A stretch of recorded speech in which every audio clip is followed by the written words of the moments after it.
Welcome everybody to the Dave Stelma Show. We have breakthrough success for entrepreneurs. I'm Dave Stelma. If you didn't know that, now you do. There you go. Tonight we're going to talk about we're going to do a lot of we're going to do some spring cleaning. We're going to do law of attraction spring cleaning. Your thoughts can make or break you. How's that? Or your goals that you're setting out for yourself. I mean, do you find that you bottle your feelings up inside? Do you express them openly at the moment? Do you wait until the person leaves the room, maybe at work, that leaves the room, and then you start talking about that person? I've been guilty of that at some points in my life. But tonight we're going to talk about some ways to open your communication and let your spirit soar. So I'll see you on the backside of the intro.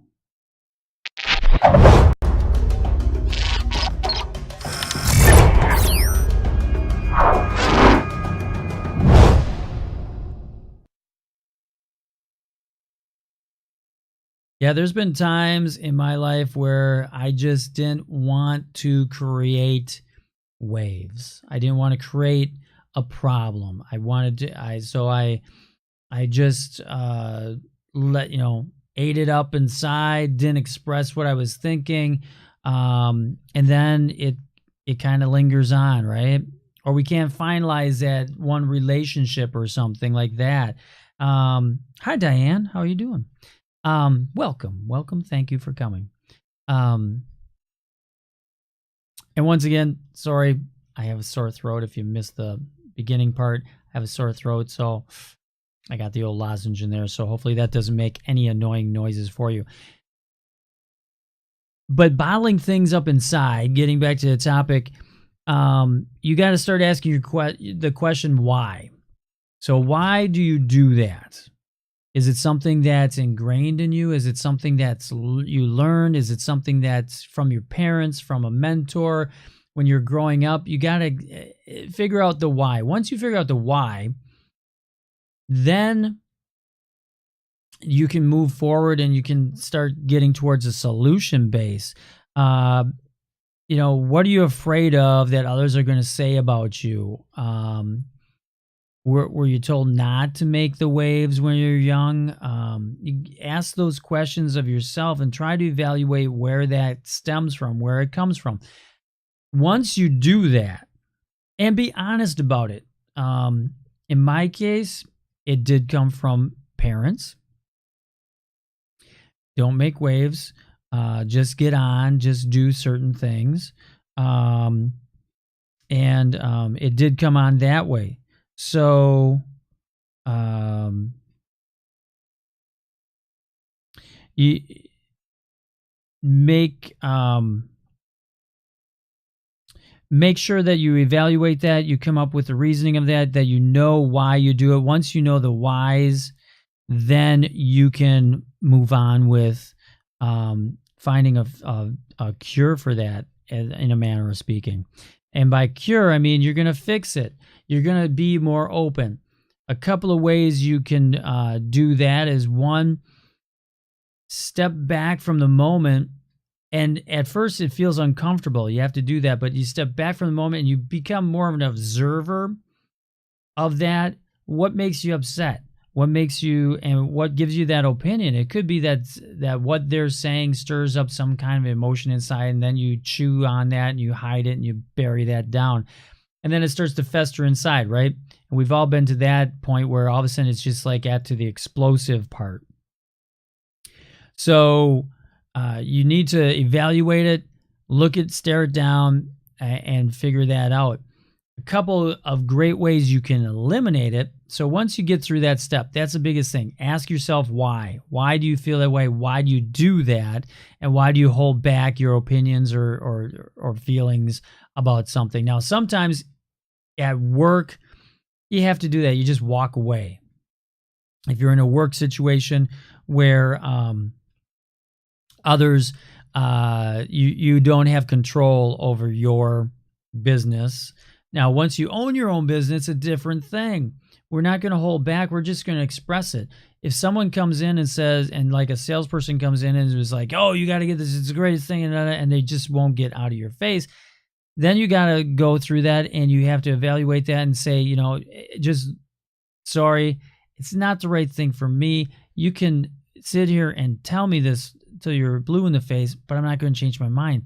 So you're better off moving on to another client, another potential client for you versus trying to talk me into this, right?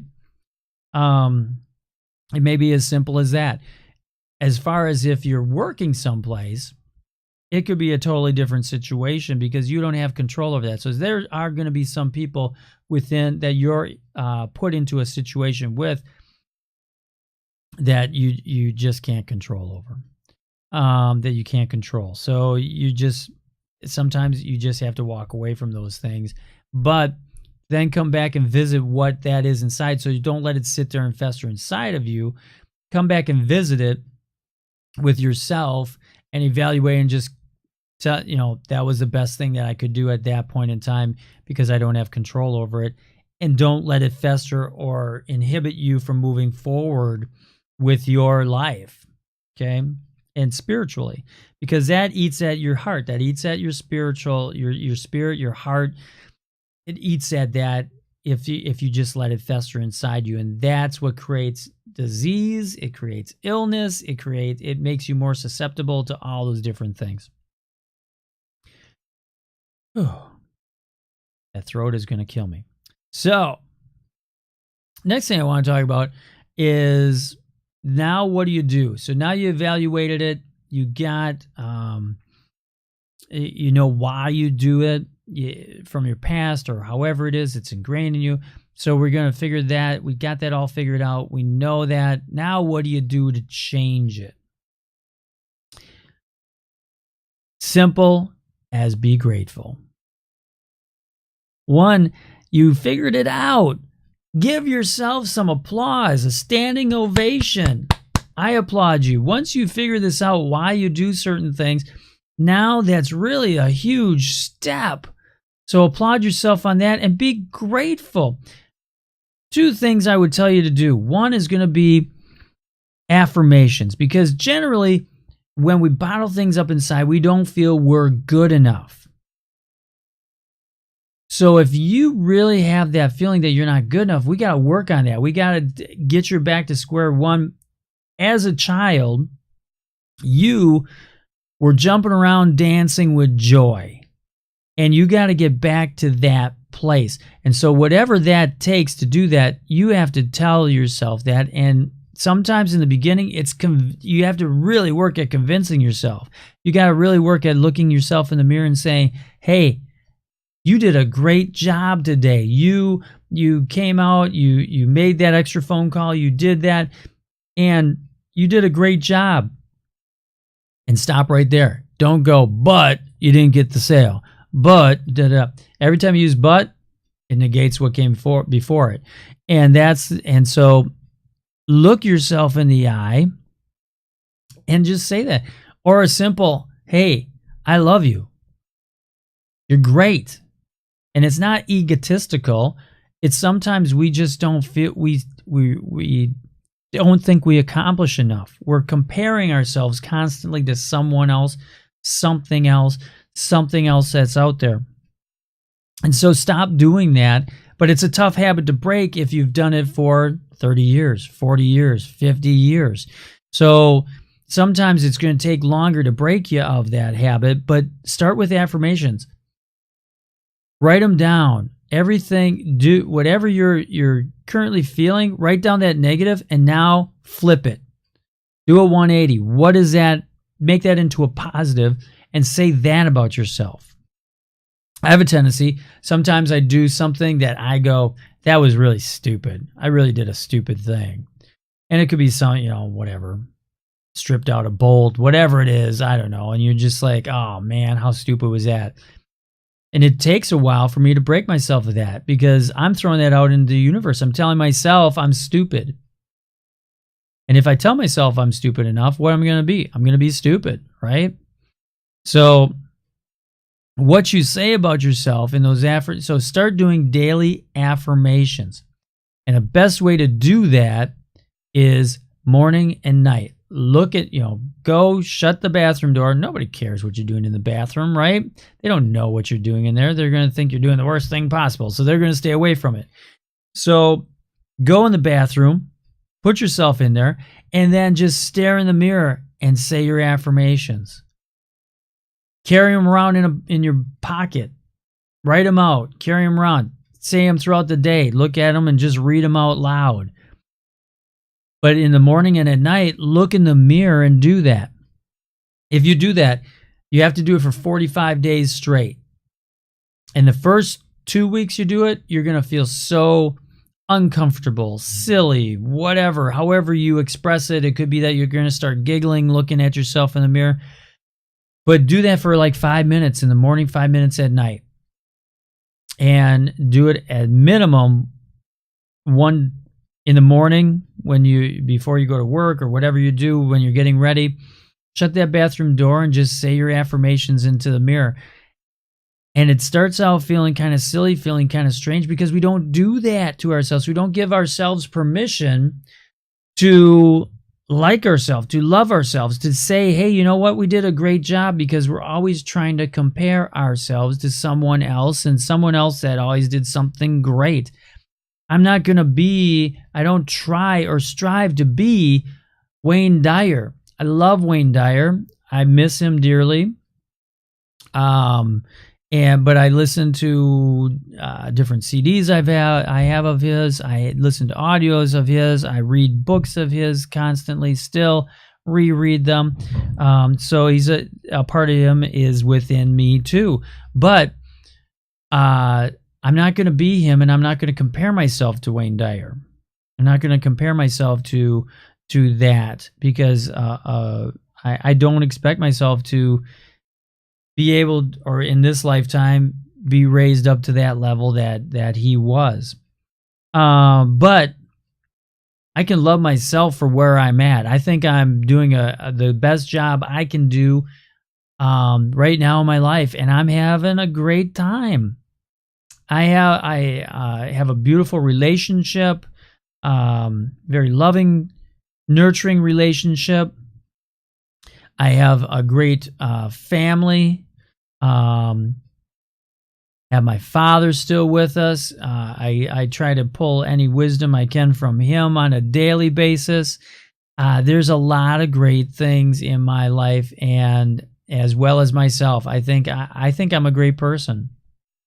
If you think that's egotistical, then so be it. But I think I'm a great person. I think I do some great things. Today I had taught 2 classes, so I've been talking for 8 hours, over 8 hours. Because when everybody else goes on break, I'm still talking. People are asking me questions, things of that sort. And so, yeah, my throat's a little sore tonight. And then tomorrow I have another 8 hours, 2 more classes I'm going to be teaching. So, but it's great to feel that energy, to feel that love from the attendees in the group, and all the participation that's in there. So I think I can give myself permission to do that. So I want you to do the 2 things that I want you to do, and I may not make it till 7 tonight on this. It may not go a half hour, but the 2 things.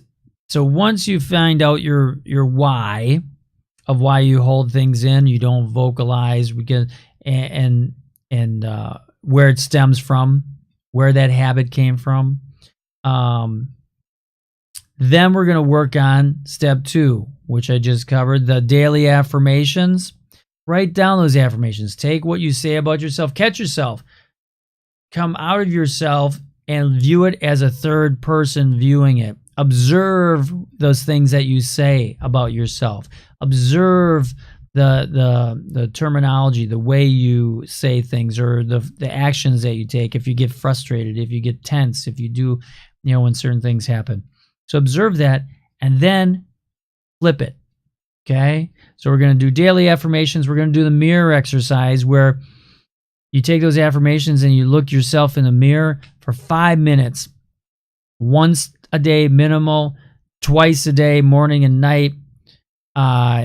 if you're going to get greater results faster if you do it morning and night. Okay. But you got to do 45 days in a row. It takes, no matter what they say, 20 days to change a habit. 20 days starts a habit. 45 days changes a habit. So 45 days in a row. If at day 35, you forget to do day 36, you start at 1 again. You start all over. So just tell yourself that. I can't stop. I got to do this 45 days in a row. That's only a month and a half. So you do it for a month and a half. It's like nothing. What is that in a lifetime? I'm 53 years on this earth, and a month and a half would be nothing. That's a drop in the bucket. That's a little drop in the ocean. So you can do this, and that's what's going to put you along the way to changing this, to making it a positive, making it accelerating your success. Okay. Oh, hi, Amber. Amber's watching too. Hi, how you doing? So the next thing I want to do, there was some news that I found yesterday. It may have happened over the weekend, but I saw it yesterday as a news segment about Glenn Campbell. And that was something that really touched me in my heart. Glenn has been diagnosed and is in a long-term care facility for Alzheimer's. It was announced yesterday that he can no longer play guitar. That was the last thing. He kind of lost memory to remember songs, lyrics, and that. That was the first phase. We saw that. There's a documentary on that. Ember and I watched that last year, and I watched my mom go through Alzheimer's, and it's something that really struck a chord with me.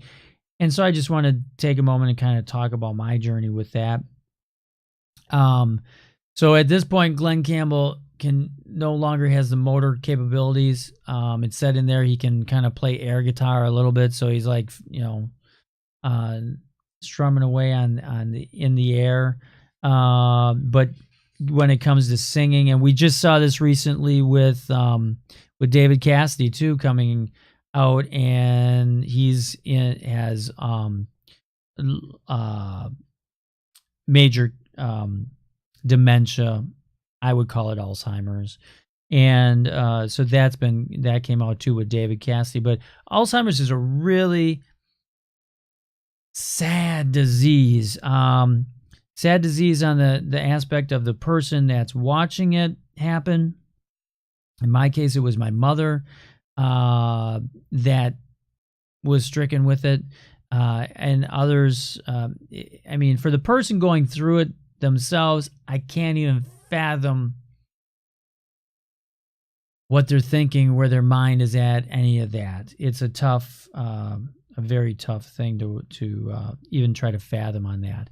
But as far, I'll tell you my personal journey, watching my mother go through and slowly decay and lose vocal functioning, and to the point her final days were just in a bed, curled up in a bed, and almost just waiting for the end to happen. No capabilities of expressing herself, no capabilities, just sitting there with her just back to the origin that she came from, just curled up in a fetal position and that. And it's tough to watch. It's sad to watch. Luckily, I had the opportunity at that moment in time to be with her on weekends. And I had the opportunity to be with her at the very end and hold her hand. And I view it as an opportunity. But as I put up there, as far as the graphic to go with this, keep choosing joy. Don't wait until there's nothing left. Choose to keep choosing joy. Keep choosing joy every day with your loved ones on either side. Who knows? I may have Alzheimer's down the road 20, 30, 40 years from now. I don't know. You don't know. But keep choosing joy in your life, and with your affirmations, and with retraining yourself. I mean, hug your kids.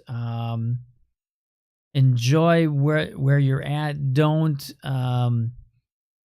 hide your feelings. We're back to the original thing. Don't stuff down your feelings just to help someone else out on their journey. It's their journey. You have your journey, and keep choosing joy every day while you're living it. I don't have any regrets with my mom. From time to time, I can't say that I always felt that way, because when originally the decision and it kept getting worse and things like that. I mean, there was a decision of, I felt regret for everything that I did. If I shut her out at some point in my life, being a stupid teenager, being in the early 20s and things of that sort. So there was regret at some point, and now I don't really have any regrets. I know that there was a lot of love inside of her for all of us, all of our family.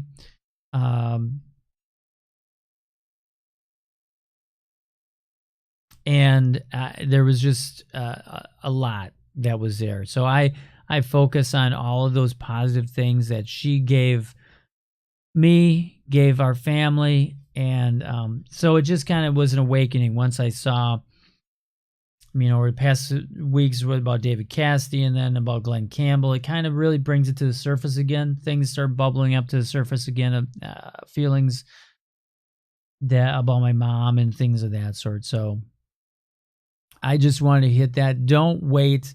Don't hold your feelings inside. Express them. Love the people, your family. Tell them that you love them. You're making a memory for them every time you choose that. So go out there, enjoy. Hopefully this worked.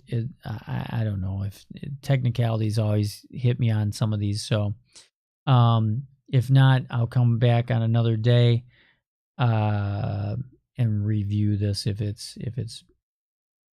came through shaky and that. For those of you that stuck with me, my throat's pretty sore, so I'm gonna sign off at this point. Sorry that I didn't make it till 7. But enjoy your life, enjoy your family, and cherish every moment. It sounds so cliche-ic, but it's so true. You never know when something like this is going to happen in your life, and you don't know who. There's no certainty, and it's more and more frequent as we grow older in our lives and mature with that, and share your knowledge, and love everyone that you're with. So until next week, I'm Dave Stelma. Sorry that I had sore throat. Sorry that I kind of condensed this down a little bit, but I think it was great. And if you have questions about affirmations or writing affirmations, or how to really more in depth about the mirror exercise or any of those, feel free to put it in the comments. If for some reason this show doesn't end up, and it's really bad or something, because it looks like it's timing out every so often, feel free to just email me at support@davestelma.com. So until next week, this is Dave Stelma. Have a great week. Love the ones you're with. Love your family. Give lots of hugs and kisses out there, and love. I send it to you and your family. Enjoy life, and we'll see you next week. Bye-bye.